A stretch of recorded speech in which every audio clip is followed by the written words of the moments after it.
Now, if you'll simply let them know how you did that, they'll stop chasing you, and they'll start chasing the ones who actually stole your credit. And in this particular case, the courts stole her credit. So all she has to do is name them, and the IRS will go after the judges. It's the way we want it. We're planning on putting the courts out of commission, because that system is actually contrary to what's really going on, which is we are operating in bankruptcy. Every country in the world, when it failed to pay back its debt to the IMF, the World Bank, the International Monetary Fund, it had to declare bankruptcy, because that's why they collected the gold and silvers, because they ran out of everything. Is this applicable to all nations across the globe, you're saying? Yes, possibly not some tribes in the middle of Africa who still use wampum or whatever. Right. Not disparaging them, they're actually freer than we are. Sure, yeah, exactly. Yeah. Any country, and we're all working desperately on this to find the correct forms.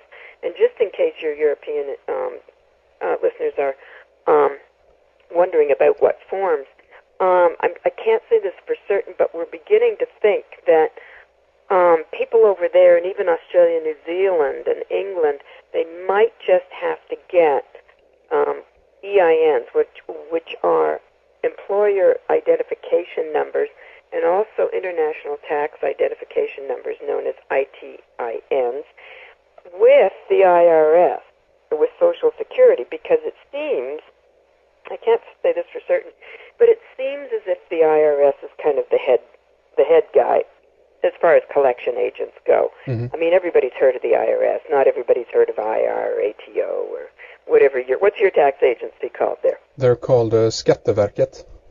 Good grief. Yeah. You mean you don't even have an alphabet agency there? I mean, it's called well, anyway. Name. I guess it's SV for short or something. I don't know if they punch it down to letters like that, but anyway, there we go. Yep. That's terrific. Anyway, but see, I haven't heard of that, but I'm sure you've heard of the IRS. Yes. So it's kind of like they're the big guys, because they truly are the best collection agent on the planet. Well, the truth is, they're supposed to be collecting for us. I know this is really, really hard to imagine. But whenever we have put our labor in the form of cash or credit card payments or debit card payments or money orders or certified checks or however it is, that's all from our labor. When we put that into the public, we're actually obstructing the bankruptcy. Because we're all acting in bankruptcy, in other words, the commercial code is based on and due to bankruptcy, we're actually in violation of public policy, and we're doing it wrong. We're not supposed to be paying anything with our labor. We're supposed to be setting off public debt with our signature, which means when somebody presents you with a bill, which, by the way, they tend not to do anymore because that is the easy way to set off public debt, they're supposed to actually, you go into a store and you buy a lawnmower. Let's pick on Sears. I always pick on Sears. Do you have Sears over there? No, we don't, fortunately. Well, okay, Sears is just kind of your classic store for everything, you know. I know. Yeah, we have similar ones over here. We have that for sure. Well, I always pick on Sears because for no reason other than I thought it was kind of worldwide almost. But anyway, so you go in there. What they're supposed to do when you take your lawnmower to the counter is they're supposed to write you up a bill that says who you are, who the Sears is, and the cost of the thing, and what it is, what they get. And what we're supposed to be able to do is simply sign for it, thereby claiming it, and giving them access to what's called a treasury account so that we can let the Treasury know to offset Sears' debt, which Sears created, by the way. We didn't create it by buying the lawnmower. They created it.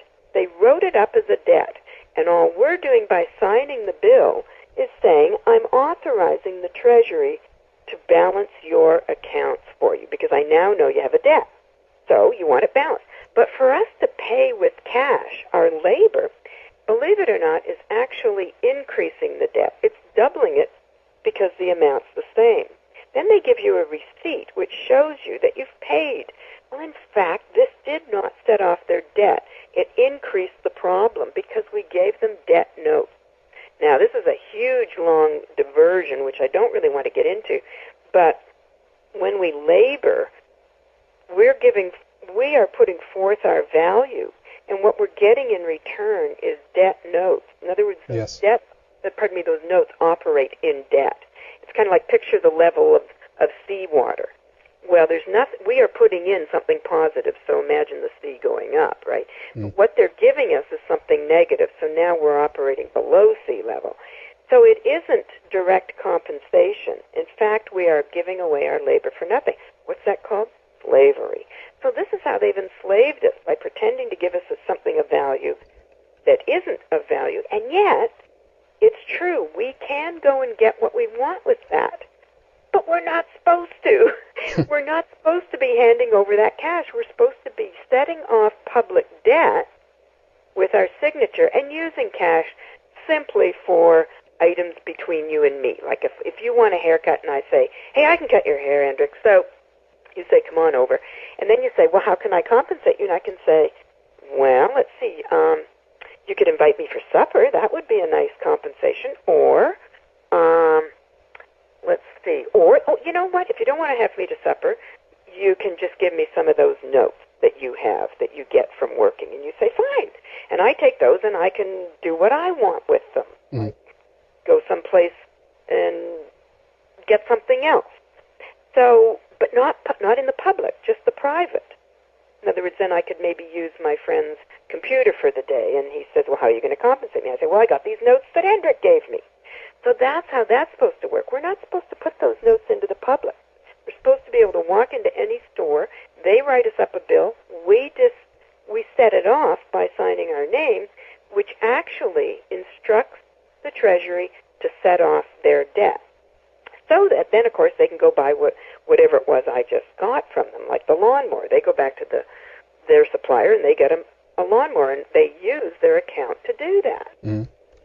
Because they've been credited. Now, stop me if it gets too crazy, because I know everything is absolutely the opposite of what we've been thinking. Yes. So, I mean, yeah, I know it's a little dingy, but no, it's fine. But let's go back a little bit more and go over it, kind of the overview once more here a little bit, because if we think of money right off the bat, obviously it's a means of exchange. It's better in a way, or easier, I should put it, to carry around like, let's say, paper money instead of carrying around coming with your tractor or whatever it is that you want to exchange, right? So in that regard, we can think of money as a kind of a symbolic means of exchange. But what you're talking about right here now is that money has been transformed into something else. It no longer represents the true value of what it's supposed to be. Is that correct? Yes, it does get us what we want. As you say, we don't want to walk around with a tractor in our pocket, so we carry cash. But that's just between you and me and the private. But when we go to work, it's true they're giving us that, but we were never meant to earn our living anyway. And that gets into a whole ethics issue, where what we're supposed to be doing is whatever our talent is. And we all have a talent, whether we've realized it or not. And so we're supposed to be doing that. I mean, there's carpenters out there. There's people who build lovely furniture. There's people who make lovely music. And so what they ought to be doing is doing that for their fellow man. And when their fellow man says, oh, I just love this piece of music that you played for me, or this desk that you built for me, what can I do for you? And then he says, well, you can do this for me. Or if you can't, or you don't want to, or that's not appropriate right now, tell you what, just give me some of those notes and I can take them someplace and get something from somebody else. In other words, we're not even supposed to have these corporations in our lives. They shouldn't even be existing, but the reason they're existing is essentially to confiscate our labor. Yes. And they've enslaved us so we're not working for ourselves anymore and each other. We're working for major corporations, and we're simply cogs in a machine there, and we're not serving anybody by doing it. Because most of the people who work, I mean, you look in any city and you can see these skyscrapers. What are people doing in there? They're not doing anything for their fellow man. They're either doing stockbroking or insurance or banking or something that has involved them, rather enslaved them, in the commercial world. There's no good being done from any of these corporations. Now, yes, these corporations do supply us with the goods that we want. And that's where we say, okay, it was my value that funded the manufacture of this because I have a birth certificate and because you knew that, and by that I mean the alleged governments, Yes. what they did was they used the birth certificate as a bond in order to create the credit to create or to manufacture whatever the corporations, in other words, create the corporations and manufacture whatever it is they sell. So that we could simply saunter in there anytime we want and say, I'll take that right there,